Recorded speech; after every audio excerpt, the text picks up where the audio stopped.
Olá, este é o Conexão. Já aconteceu de alguém falar alguma coisa, você não entender e antes mesmo da pessoa repetir a frase, você dizer, entendi. Ou então uma outra situação, alguém fala, mas você não entende alguma palavra errada? Bom, estas situações acontecem no dia a dia, né? Mas eu vou além ainda. Ouvir e não entender pode ser um problema. Nós vamos entender melhor como é que isso acontece com a fonoaudióloga Natália Zambotti. Tudo bem, Natália? Olá, tudo bem e vocês?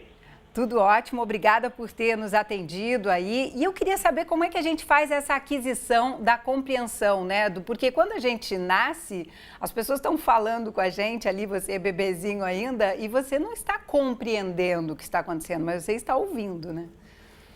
A audição é o sentido principal, é a via de entrada principal desde bebê, é por onde o bebê escuta a voz da mãe, reconhece os sons e já passa a ser estimulado desde essa fase, né?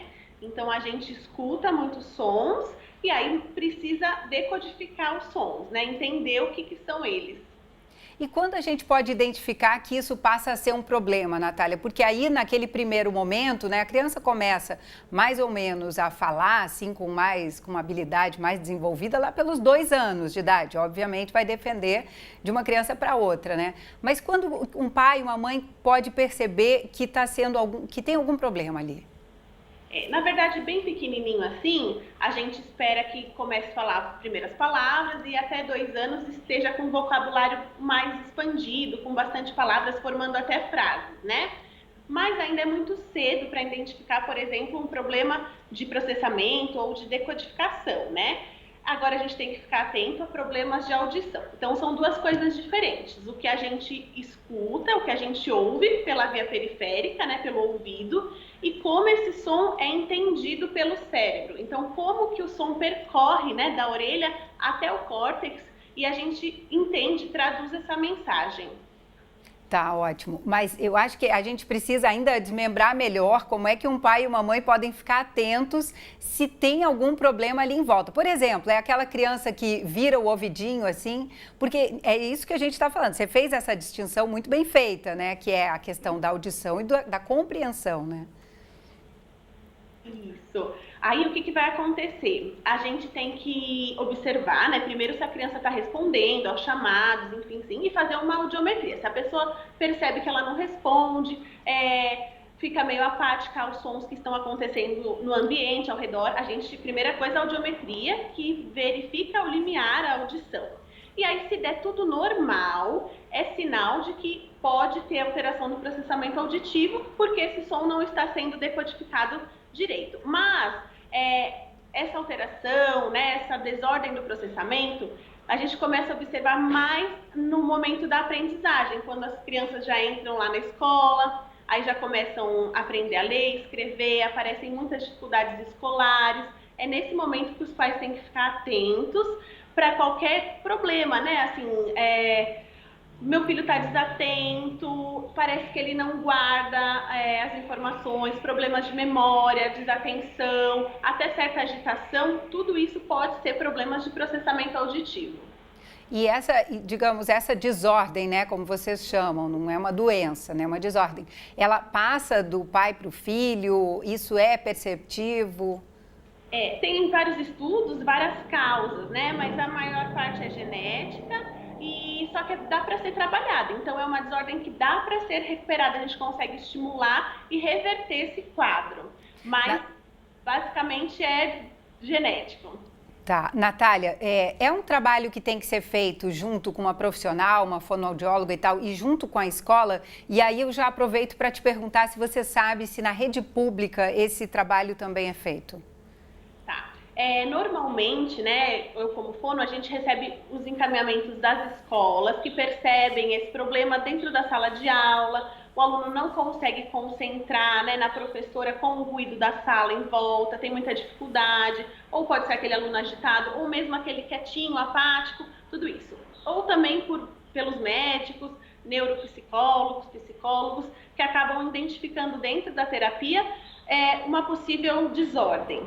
E na rede de saúde, né, rede pública, a gente tem o atendimento clínico, mas esse exame ainda, né, essa avaliação, é difícil, é demorada, não é em todo lugar que faz. Na rede particular é mais rápida, ainda e o valor ainda é meio alto, não é fácil acesso, mas a gente está buscando melhorar isso. Em torno de quanto, Natália, para a gente ter uma ideia? Ai, olha, é difícil, né? Depende da região, a gente que atende em São Paulo, mas varia entre uns R$ 400 um exame de processamento auditivo. Tá. E existe uma idade mínima para fazer esse exame, né? Ao passo que a pessoa consiga, então, na rede pública, ou então que ela consiga juntar esse valor para fazer na rede privada, depois que ela percebeu e já foi aconselhada pela escola e tudo mais. Tem uma idade mínima? Então, por isso que a gente fala que bate com a época da aprendizagem, porque o mínimo que a gente consegue fazer o exame são crianças de 6 anos. Porque a gente precisa de uma resposta delas, né? Elas entram na cabine acústica e respondem os testes. Então, não é nenhum teste por eletrodo que a gente não precise da resposta objetiva. Por isso que quando a criança é muito pequenininha, é difícil o diagnóstico, é difícil identificar. Mas a partir dos 6 anos já conseguem fazer todos os testes para verificar as habilidades auditivas. Isso pode prejudicar, de alguma forma, o desenvolvimento da criança na escola? E os professores ficam atentos a isso, Natália? Muito, é muito comum notas baixas, mau rendimento. O processamento auditivo está ligado com toda essa questão de como a criança está adquirindo o conteúdo, né? Então, se ela não consegue se concentrar porque tem ruído, porque ela não consegue decodificar, né, decifrar os sons, o tempo, ela vai ter prejuízo na nota, na escola, e aí vai ser aquela pessoa com baixo rendimento. E isso deve prejudicar, inclusive, na alfabetização, né? No processo de alfabetização, porque é muito fonética, né? Aí pode até aparecer problemas de trocas fonêmicas na escrita, e em casa também os pais conseguem perceber. Criança que a gente fala, por exemplo, olha, vai lá, faz isso, isso e isso, né? Pega seu caderno, seu tênis, amarra o tênis, aí volta a falar, sempre esqueço alguma coisa, não consegue se organizar. Então, no dia a dia dessas crianças, são bagunçados, né? E a gente precisa organizar esse som, essa entrada via auditiva. Ótimo. Não, e o que você está falando também é o que deve angustiar muito os pais, né? Talvez pensem que a criança é só desatenta, mas não é isso, né? É uma questão de sistema nervoso central, né? De como é que tudo está acontecendo dentro daquela cabecinha. Não, às vezes não é preguiça, né? Não é que não quer fazer, é dificuldade mesmo, é igual você falou, é sistema nervoso. Bacana. Natália, e para a gente finalizar, tem alguma relação com dislexia ou com algum espectro autista, que a gente sabe que são vários, né? São coisas diferentes, diagnósticos diferentes, porém podem estar associados, né? Não é impossível uma pessoa ser disléxica e ter desordem do processamento auditivo, mas são diagnósticos diferentes. De qualquer forma, o que eu sempre falo para os pais, né, que vão fazer o exame e veem lá que o filho tem alteração, é que uma desordem que dá para tratar. Então, a gente reabilita, diferente da dislexia, por exemplo, e de quadros de espectro autista. Então, o processamento auditivo é um condicionamento, né? Eu falo sempre, é uma academia para o cérebro. A gente faz exercícios, treina as habilidades alteradas e a criança recupera, melhora a nota, fica bem mais organizada. Então, tem um prognóstico muito bom.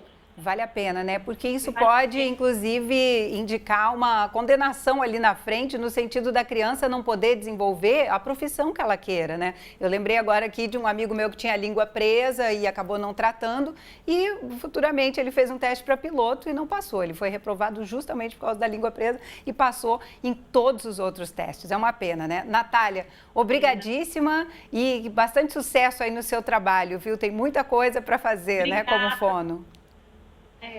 Obrigada pela oportunidade de falar com vocês. A gente é que agradece. Bom, e se você quiser rever esse programa ou indicar para alguém, é só acessar futuraplay.org.